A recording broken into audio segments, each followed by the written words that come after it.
Carolina Sports here with Tom Loeffler, CEO of K2 Promotions. We're here, man, at Alexander Usyk's media luncheon.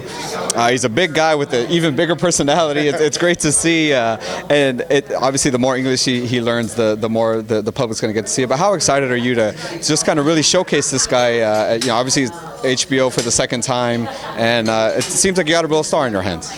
No, we're really excited about Alexander and his potential, and really all he needs is exposure, which the HBO platform will give him.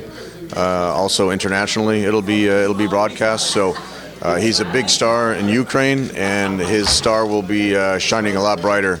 It's a great matchup, April 8th against Michael Hunter, undefeated, also an Olympian, Michael Hunter. So that's you got two young guns, big punchers fighting each other. It'll be a great matchup. You were speaking earlier how the cruiserweights are getting real hot right now. There's a lot bigger names, and so it's like a perfect time to kind of bring Alexander onto the scene right now. I spoke to Abel last week, and I asked him about Gasayev and Alexander, obviously, like in the future, and he said he wanted to kind of let it marinate a little bit, let these guys kind of both kind of build up their names, and then kind of have the big fight. What are your kind of thoughts on that? Well, I agree with Abel completely on that. Alexander just won his world title. He made his first defense. Murat Gasayev just won his title against Lebedev. They had huge wins. Murat went to Russia to win his IBF title against Lebedev, and Alexander went to Poland to beat Glowacki, win his WBO title. So that's a huge matchup. I think as both guys as they progress in their career, I think that's going to be a tremendous matchup for the future, because it seems like those are the two top guys of the division.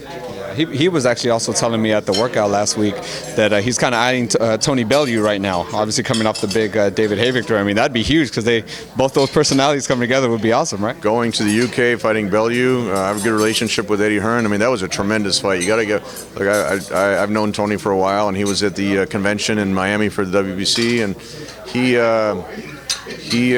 got a great personality himself, and he sold out the arena. It was a tremendous win. He was a big underdog against David Haye, and the way he pulled that out and knocked David through the ropes, it was a very impressive performance. I want to talk about 2 weeks ago, man. Congratulations, obviously, you're in order.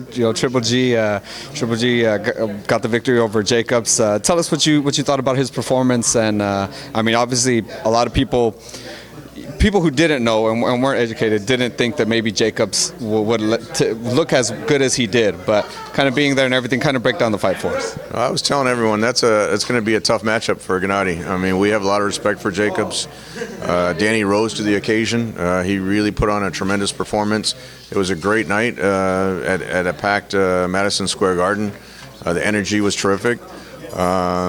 And there were no losers in that fight. I mean, Danny really raised his profile, not only there in New York and in the U.S., but in over 100 countries where the fight was shown. So with that type of performance, there's nothing to be ashamed about. And we know Danny, if he stays on track, he's going to become a world champion. So we take our hats off to him. Gennady, being able to knock him down and win an unanimous decision, that was a huge statement for him as well. It was a tough fight for him, and maybe now that he went the distance with Danny, maybe now that'll give courage to some of the other top middleweights to get in the ring with Gennady.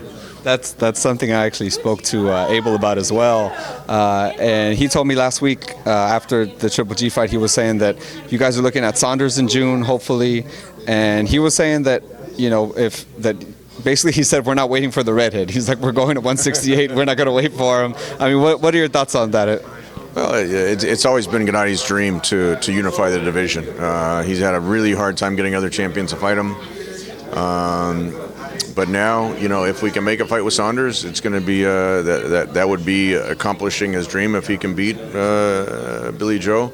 But at the same time, it's a huge fight with Canelo.